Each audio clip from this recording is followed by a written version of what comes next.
We are nearing the end of the proceedings in one of the Bay Area's biggest trials this year. The prosecution rested after calling their final witnesses in the murder trial of Nima Momeni. He is the tech consultant charged with killing Cash App founder Bob Lee, and today was the focus on Lee the person, with testimony from some people who knew him well. Our Lauren Toms was in the courtroom again today. She breaks down what the jury heard from these last few witnesses.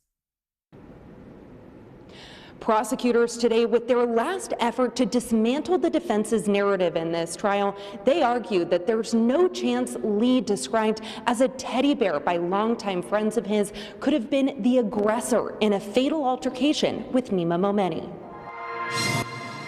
What we heard today was what I know about Bob, is that even if he was under the influence, he was still Bob. He was never aggressive. He was always a teddy bear and always a great guy. Bob Lee's family ending testimony in the high-profile trial with memories of their loved one being told in court. Prosecutors wrapping up their case with testimony that aimed to bring Bob Lee to life before the jury. Longtime friends painted a vivid picture, a kind, gentle soul, affectionately called a teddy bear, traits they claim became more apparent during moments of drug use, such as with cocaine and ketamine. But essentially the question of, was Bob Lee the type of person that would get aggressive under the influence of drugs, take out a knife and stab somebody?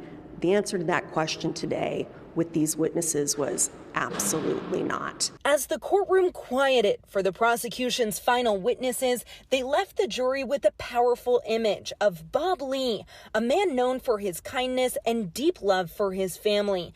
It's a stark contrast to the defense's contention that Lee turned violent during an April night in 2023, following what they described as a drug-fueled bender. The issue for the defense is going to be, just because Bob Lee used drugs and used drugs frequently, as these witnesses admitted, there isn't a leap from using drugs to becoming aggressive. The defense has leaned heavily on testimony from Nima Momeni himself, who claims Lee provoked the deadly encounter with a knife following a joke made at the expense of Lee's family. But prosecutors pushed back hard, calling a close friend of Lee's to the stand, a man who spent 2 decades at his side, testifying that Lee was never hostile or even negative, not even while under the influence. I think he would have appreciated his friends taking the risk and coming out here and really coming under fire from the defense and opening up their lives to scrutiny and opening up,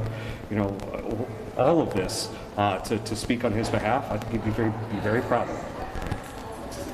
With both sides having made their case, this trial now pauses through the holiday week. Closing arguments will begin December 2nd as both the defense and the prosecution make their final bids to the jury, who will decide whether to acquit or convict Nima Momeni.